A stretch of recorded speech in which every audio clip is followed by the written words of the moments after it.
This is a re-edit. I just finished this video, and when I first started it, I was using specific names, which was a mistake in hindsight. Some of the people have had to leave, and we've had switches, whatever.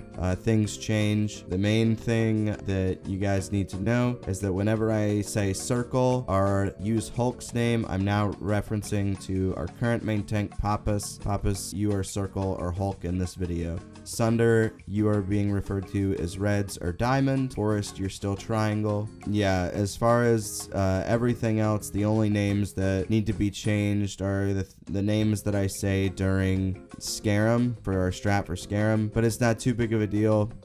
I will clarify who needs to be doing what ahead of time. I just don't feel like redoing all the audio again because I'm fucking over it. Also, I am making a separate video for Cthulhu because it's going to be a long explanation and it's very detailed. So there's that. This is going to include everything else though. So without further ado, here is the Dirty Strat Guide video. Yo, what's going on, everybody? It's Sharpsy. This is going to be Dirty's official AQ40 strategy guide. It's going to have, pretty much everything that we're going to need going in. I'm going to start from the beginning and then, each boss and all that. All right, so let's begin. So there's going to be 2 trash types at the beginning.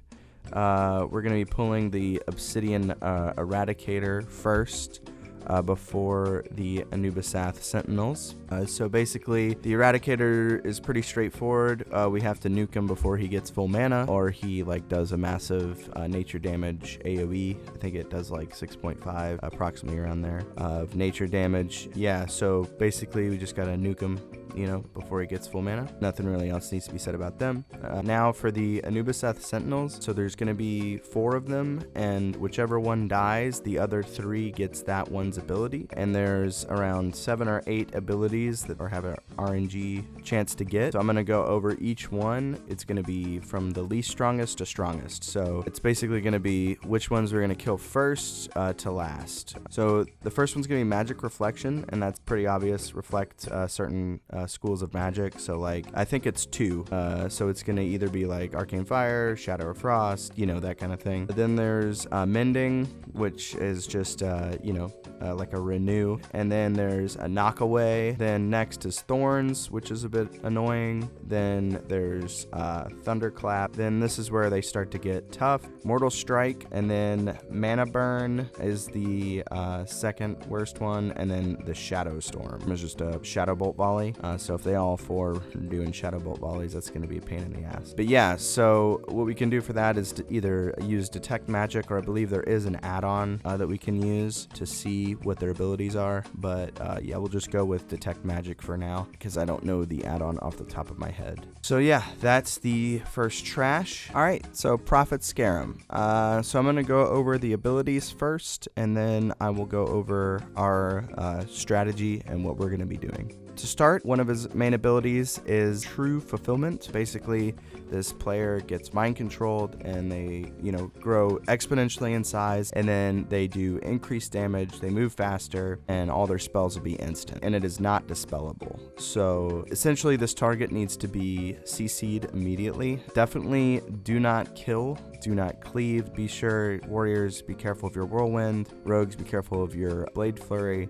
Yeah, do not cleave down these MC targets because they will be ideally the same targets throughout the fight with our strat, what we're going to be doing. All right, so that's the MC ability. So now we have the split ability that he summons 2 illusions of himself on each adjacent platforms. Sometimes they can spawn on top of each other. So these illusions have drastically lower health, and we're going to need to find them out super fast, so that way we can, kill them and get rid of them and get back on the original Skeram. A good way to figure out the original Skeram is by marking him as well as mana drain. So we'll have, a warlock or a priest or something mana drain him to be at around 97% before he splits. So additionally, he does Arcane Explosion, which does approximately 1.5 arcane damage, and it can be kicked. We need to definitely be on that and avoid as many Arcane Explosions going off as possible.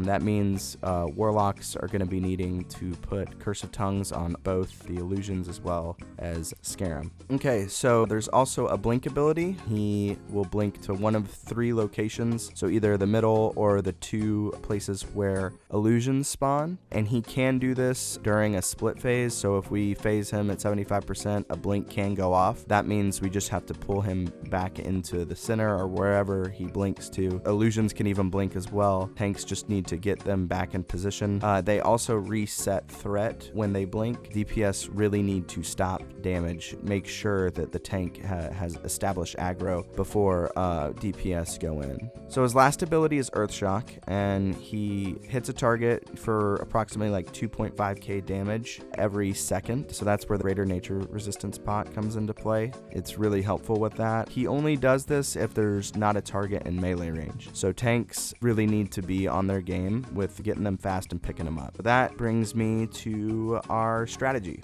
how we're going to be doing this. Hulk is going to be circle, and he will be throughout this raid for when I'm showing these markers. So wherever a circle is, that's where Hulk will be. Hulk will be in the center, tanking Skeram, and Reno Daddy will be Circle's MC target. So that means Reno's always going to have to be closer to Skeram than Hulk, okay? So we don't want Hulk getting MC'd, and we don't want any random DPS. If a DPS does get MC'd, it's not the end of the world, but ideally we want to have the same targets get MC'd every time. Not going to be 100% of the time, but I just like to put that into play. That way everybody knows, you know, this person's going to be potentially taking damage, or this person needs to be CC'd. It's just going to help out our mages. It's going to help out our warlocks when they need to fear. So yeah. All right, so Forest is going to be our triangle mark throughout the whole raid. So wherever the triangle is, that's where Forest will be tanking mobs or bosses. All right, so Forest will be on triangle. This is for when the split happens. So around 80%, Forest needs to go to triangle, and Reds will need to go to diamond, but I'll get to that in a second. So both the off tanks need to go to their selective spots, anticipation of the split, so around 80% and then around 65% and so forth, because it splits every 25%. That means their MC targets will need to go as well. Triangle's MC target will be Linen. So Linen will be sticking with Forest, and Linen needs to be pretty much inside the boss, you know, just like Reno needs to be. They both need to be closer than both tanks all the time so that they get MC'd. All right, Diamond will be Reds, and like I said, Diamond will be Reds throughout the whole raid. That's where he will be tanking all of the mobs. Before split happens, when it's about to happen, Red will run up to Diamond as well as Kratos. So Kratos will be the MC target for Diamond, and he will always be closer to Prophet Skeram than Reds will be. The tanks, just make sure you guys aren't right up on the boss. You know, stay a little bit back, and you know, MC targets, make sure you guys are like on the boss or inside the boss, so that you know, it just really seals the deal, you guys getting MC'd. So with that being said, I have mages figured out as well to sheep the MC target. For the middle, I have Sheep and Malizer, and then for triangle, I have Kodum and Gadu. For diamond, I have Ice and Ostro. Yeah, I think it should be good. Pretty much 2 mages on, you know, each area. So as far as Curse of Tongues go on the bosses, I'm gonna wait to talk to Zriel and see what he suggests. All right, so that is the CC mages. For heals, they also need to be evenly distributed for sides. So for middle heals or Hulk's heals, I have Rockhard, Swisher Sweet, and Keanu. And then for Diamond or Reds' heals, I have Fort, Yin's Beast, and Thurziodi. For Triangle or Forest Cat, I have Chisia, Crawl, and Bloody. Yeah, so that's pretty much it for heals. So additionally to that, we'll be splitting up melee groups evenly when the split happens. So for now, I'm just going to do a simple odd melee groups will go triangle side, and evens will go diamond side. If a copy of Skeram happens to blink on top of another one, myself and the tank that is missing his will let everybody know in voice ASAP, and then we'll bring it to the original position. Alright, so to summarize and do some additional notes for Prophet Skeram, here's some footnotes. Warlocks should be soulstoning the tanks on this fight. DPS warriors need to be paired to throw on a shield and help tank. Curse of Tongues, mind-numbing poison should be utilized to slow the cast speed of Arcane Explosion to make interrupts easier. Nature Protection Potions taken before the fight by the entire raid really help on this fight. Don't cleave mind-controlled people. Probably going to have to use Spheres and Blinds initially until the mages can get a poly off. So that's pretty much it for that boss. Let's move on. Alright, so for the next trash pull, we're going to go down and we're going to stop at this torchlight. As soon as we enter past the torchlight, the trash is engaged. They have a large aggro radius. This trash is super easy. We're going to just be nuking the brainwashers first, and then the little Silithid guys. Then after that, we're going to descend down this little ramp way, and then on our left, that's the rest of the raid. But for the sake of explanation, I'm going to be doing all the bosses in order, and that's additional bosses included. All right, so here's going to be our strat for Bug Trio. Let me preface this by saying if you kill these bosses in different orders, they have different loot tables. Well, slightly different loot tables. I've come up with this one. I think this is going to be our best for progressing, but we can change it later on, or if people need vital items in a different order. Alright, so Hulk's going to be tanking Lord Kree on Circle, of course. His back's going to be towards the wall so that the boss is flipped around for the Poison Bolt Volley. It'll help outrange, some healers or ranged potentially. I believe Kree also does a knockback, so that'll help. Reds and Kratos will be bouncing back and forth for threat on Diamond. When she does the knockback, the tank loses aggro, and it goes to the second highest person on threat. Essentially, you guys just want to be tanking her with your backs to the wall, and then whenever one of you guys gets knocked back, the other one just picks it up. Nobody else is going to be on this mob yet. So Forrest is going to be tanking Triangle in the middle of the room. We're going to be killing her first, with Melee focusing on interrupting her heal every time. We have to get this kick every time. You guys know this. It's a giant heal, really nothing else that needs to be said. As soon as she dies, she's going to spawn a bunch of adds, and we're going to be needing to cleave those down before we move on to Diamond. So kill order will be Princess Yauj, then we're going to kill Vim, and then we're going to kill Lord Kree. And like I said, that's going to be the order for now. We can switch it up later. So that's that. Pretty straightforward. Battle Guard Sartura, she's pretty easy. What's going to happen is we're going to have Hulk tanker on Circle at the front of the room. Ranged is going to be in the middle. And then off tanks and Melee. I mean, these adds are going to be moving around so much. So we're going to try and keep them isolated to one area, but it's probably not going to happen. They drop aggro. It's really tough to hold aggro. Rogues and Taran and, whatever else can stun, that's what we need to be focusing on.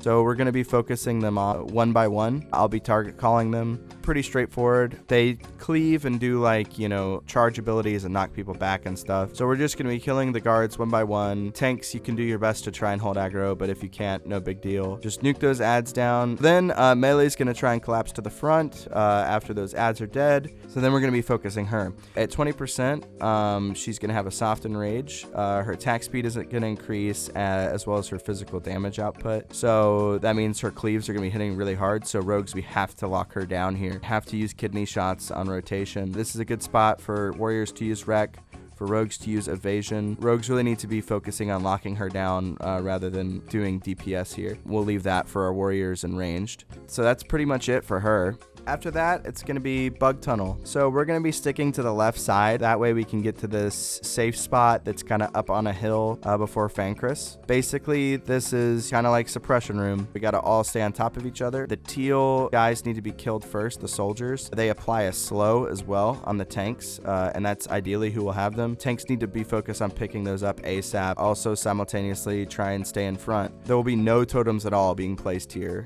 Really need to try avoid stopping at all. Tanks try and rotate. If you see a tank that has a teal bug on it, another tank needs to step up and rotate and have a tank stay in front at all times. Once we get through the bug gauntlet, I'm going to show it right here. It seems like the safest spot to me. For us to reset and get ready for Fankris. But yeah, that brings me to Fankris, the next boss. His aggro table is massive, so do not, try and peek. Do not try and do anything sketchy. Just fucking stay back. I'd rather you aggro a little bit more bugs at the end, than moving forward. So lag behind until you can get the sweet spot up this little ramp. So he's going to be tanked facing Circle. It's going to be Hulk and Reds who simultaneously switch. It needs to be one tank at a time in the front because he does a frontal cone ability called Mortal Wound. It reduces healing by 10% every single time it's applied. As far as the tank swap goes, it can kind of vary from raid group to raid group. I'm not entirely sure what is going to be the best stack for us. I'm guessing anywhere between 4 to 6 stacks. Tanks, and healers just kind of vocalize this because it's kind of hard for me to tell that in real time. My guess is anywhere between 4 to 6 stacks. Maybe even 7 if we're, our healers are really fucking pumping heals. The tank that switches off needs to then rotate back to the raid until the debuff drops off and the next tank is ready. Hulk will be the first, and then Reds will go after him, and then you guys just, reset. Healing debuff, whatever. It's a frontal cone ability, so it can be applied to everybody who gets hit by it. So the rest of the raid's going to be stacking on the tail of the boss. Forest is going to be tanking the hatchlings that spawn in these 3 locations that I have marked. We're going to be AoEing these down every 3 to 4 waves. We'll be feeling that out in real time as well. So DPS warriors, guys, can probably hold aggro on the spawns of Fenris, which it's like the mechanic for this fight. So these spawns, they enrage. They need to get Zerg down immediately. Rogues, you guys and myself, we just need to focus on stunning them as soon as they hit around 30 to 40%. Just lock them down so they just stop doing damage. Our warriors shouldn't have really any trouble picking up aggro on them. Our warriors pump, so it'll be good. Meanwhile, Forest will have those hatchlings on him. So the last mechanic of the fight is a person will get teleported and rooted in one of these 3 hatchling spots. You guys need to call that out ASAP. If you get teleported, say your name and say you got teleported. So like if I were to get teleported, I'd say Sharpsies teleported, big heals. We got to call that out because it's going to be hard for people to notice that unless you speak up in voice. I'll do my best to call out who gets teleported, but I might miss a person here or there. So it's just better to just call it if you yourself have gotten teleported. All right, real quick, couple footnotes for Fenris. Tanks need to be on their communication game for switching. Stuns on the spawns of Fenris need to happen every single time at 30 to 40%. They have to be stunned when they start to get low.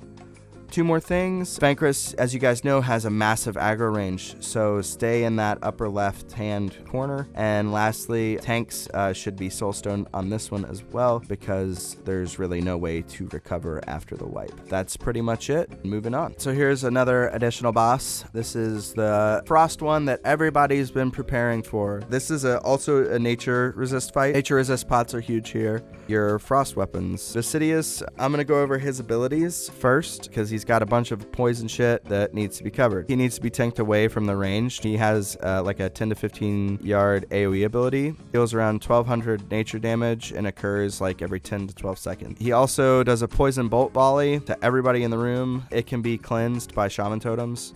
Go horde. That's great. We'll start in the middle and then we're going to kite the boss clockwise. He also chooses one single player and does a toxin cloud underneath him. It slows your movement speed by like 40% and does a ticking dot. The damage is actually larger or whatever than the actual animation. Really get the fuck out of it, not just a little bit. On to what we need to do to kill him.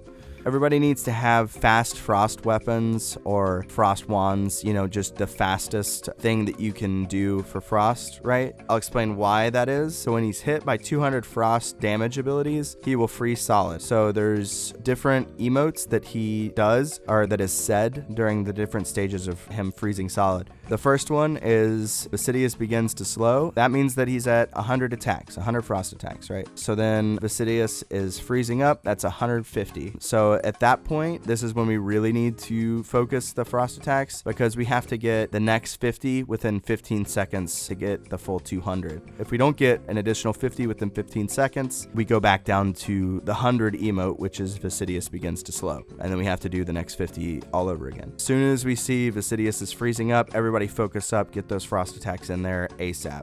As soon as it says Vasidius is frozen solid, that means he's at 200. And as soon as he's frozen solid, we all need to run in and melee him. We all have to try and get 75 melee hits in ASAP. After we get the 75 melee hits in, he's going to explode and split into a bunch of slimes. If we can all stack up in 20 plus people, use sappers, you can pretty much cheese this boss and it'll kill so many of the oozes. Vasidius should form with like around 10% approximately health. So yeah, If you're thinking about getting engineering, if you want to get engineering, do it. It's going to be so great for this boss. That way, when he forms and we do the freezing thing again, you know, we only need to kill a couple oozes and then it's GG. To recap, footnotes on this boss: range needs to be split, you know, hella far. Single poison bolts, a signal a landing point for Toxic Cloud. Keep an eye out for these. You know, you guys will be able to see them. And that's pretty much it on Viscidius. Pretty straightforward once you understand the fight, and that's it. So, Princess Huhuran.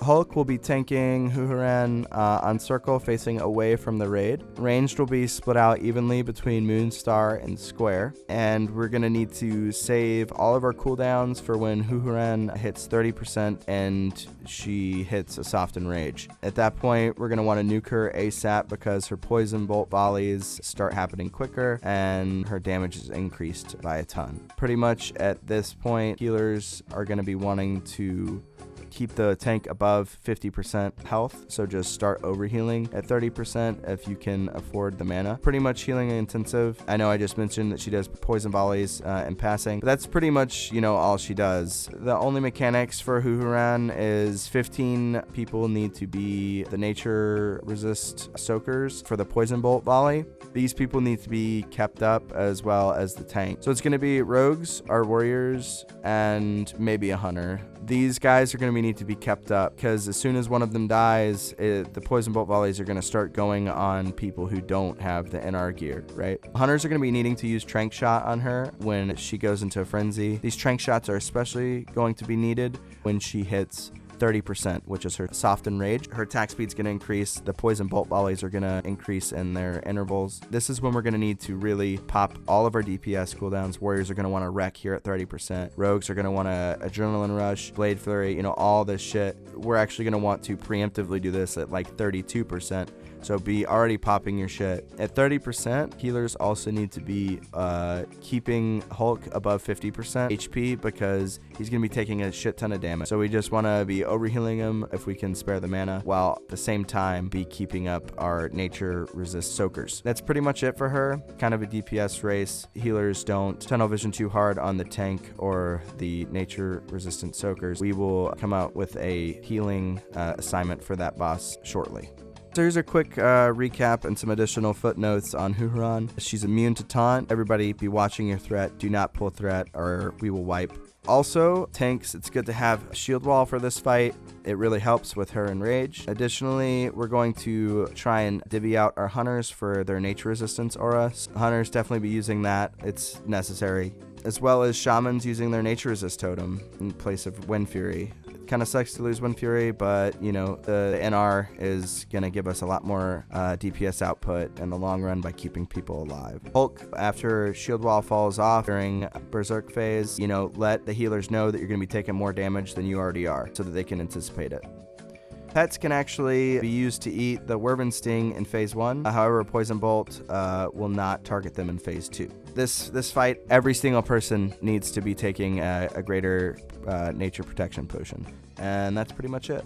Alright, so this is going to be trash before the Twin Imps. This trash is called Anubisath Defenders. So they alternate between two main mechanics. One is either Meteor or Plague. So I'll go over Meteor first. Meteor, all melee is going to want to stack on the boss, of course, and then all ranged is going to want to stack together away from melee, you know, around 10 yards out. So that way, if a Meteor gets put into ranged, all the ranged will soak it, and if a Meteor gets put into melee, all melee will soak it. Conversely, there is Plague. Basically just means get out. You know, we will still be having the same formation. Ranged and melee are both going to be stacked up in their groups separately. And if somebody gets Plague, you run out to the left or right, whichever is furthest. You know, there even might be two people who get it. So just keep eyes on, you know, a person that is green. If they're green, tell them to get out. And if you see a green player already on the left outside of the group, go to the right. You know, just have awareness. Other than that, they'll summon small adds. You know, the OT can pick those up towards the end. When the defender starts to die, we can kill those after.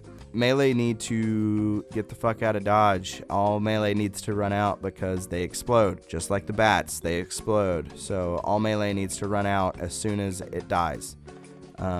they explode upon their death. As soon as they start getting 5%, start getting out. All right, so that's the trash before Twin Imps. All right, so Twin Imps. Let's go over our Twin Imps guy. So this, like Skeram, these guys have a bunch of abilities, so I'm gonna go over each of their abilities. This is their shared abilities. So the first ability is Twin Blink. They blink approximately every 30 seconds. They swap places with each other, and it's an aggro reset. They begin attacking the player that's closest to them, and the person who does get aggro gets a little threat boost when they focus the nearest player. And if they're not killed within 15 minutes, they enrage, and it's pretty much a wipe. Let's go over Vecnalash's abilities first. He has an uppercut, which is a melee range knockback of the current aggro target. So definitely have your back to the wall, as I have placed here, where circle and triangle are, have your backs to the walls. He also does an unbalancing strike. It deals 350% weapon damage and applies a debuff to the target, reducing their defense by 100. So you can get crit a lot easier. Vecnalash can mutate bugs. The yellow bugs, he can make them turn red and get all mean. Veclor's ability, he casts Shadow Bolt continuously, and that's why we have our Warlock tanks with Shadow Resist gear. It deals around 3,000 to 4,000 shadow damage. He also does a Blizzard that's a 10 to 15 yard area of effect ability that lasts, several seconds. And it's just like a traditional Blizzard, slows the movement, and deals around 1,500 frost damage every 2 seconds. This is a big one. He casts Arcane Explosion continuously whenever there is a player in melee range. That Arcane Explosion deals around 4,000 arcane damage each time and knocks players back. It also inflicts 70% movement slow for a couple seconds. It's pretty brutal. He also targets bugs as well, but he makes them explode. When they explode, they do 4,000 fire damage in an area. So let's go over our strat for Twin Imps. So with Twin Imps, there needs to be 2 Warlock tanks. Our 2 Warlock tanks are going to be Zriel and Suck My Ping.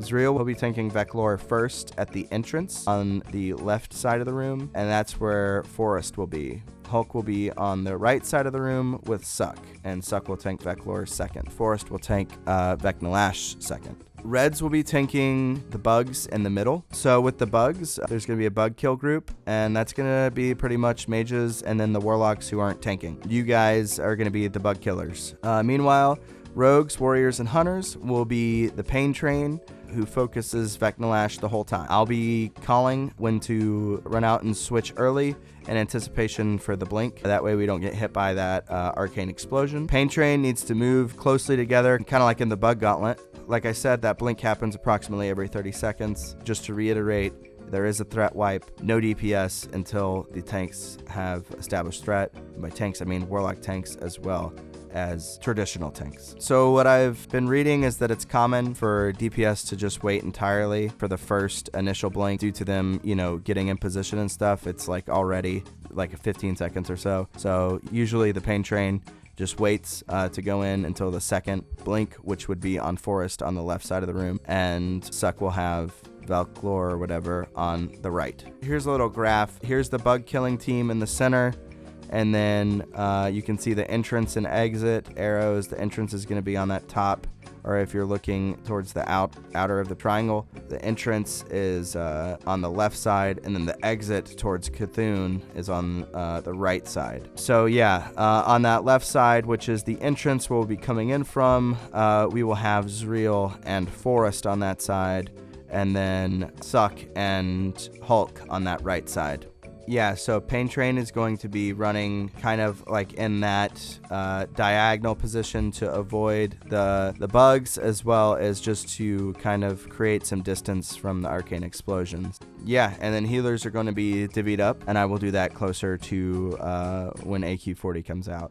See here, so yeah, that's pretty much it. Here's some additional footnotes and a recap for this fight. Both tanks need to ensure that they're standing closest to the Emperor on their sides every time there's a teleport. So that means, you know, they will get the initial threat for Velknor or whatever, but then the Warlock tank can peel as required. So the tank, you know, just gets that initial threat so that it's in the position and not arcane explosioning everybody. That tank will be getting hit, but then the Warlock can pull pretty shortly after and pull that mob away from the tank. So he's no longer getting hit by the arcane explosion. But yeah, Warlocks, you're just going to need to, you know, kind of pull them away from the tanks so that the tanks can stand still at those blink spots.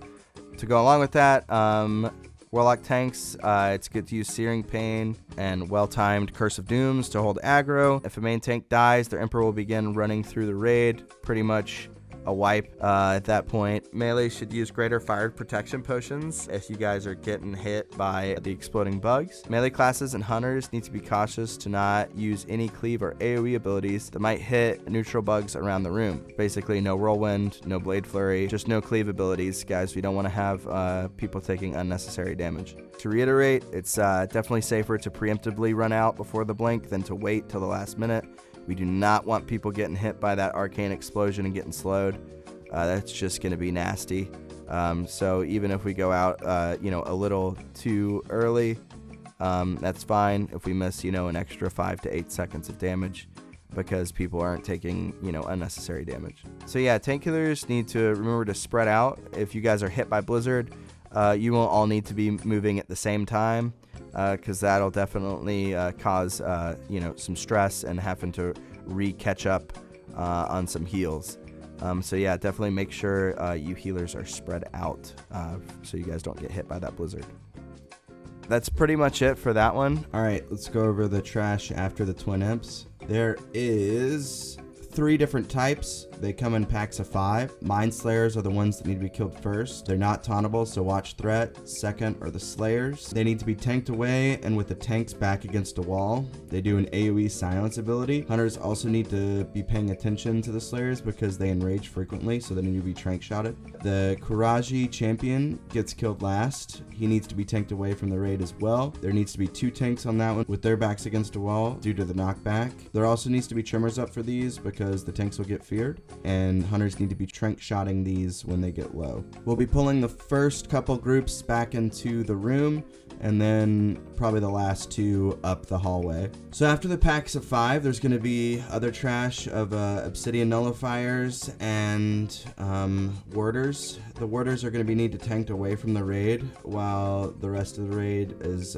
split focusing mana drains on the nullifiers, as well as the damage needs to be focusing on one of those. We'll mark them accordingly, and then we kill the warder last. So yeah, that's pretty much it.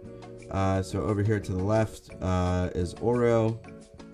So I'll go ahead and go over him, and then we'll do Cthulhu for a separate video because it's so detailed.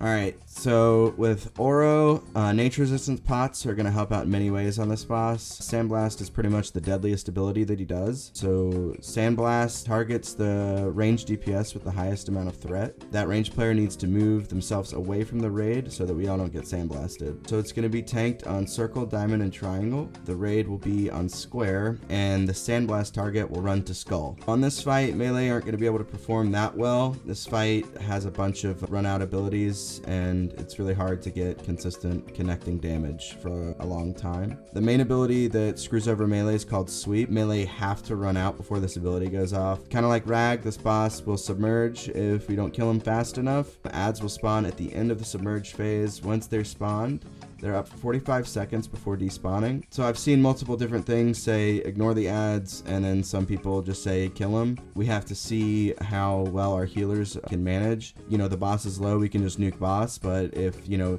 the boss isn't low enough, we'll just focus the ads down and nuke them all down. Towards the end of Oro's submerge phase, everyone needs to congregate loosely in the center where the 3 marks were, to ensure that Oro will pop back up at a good spot.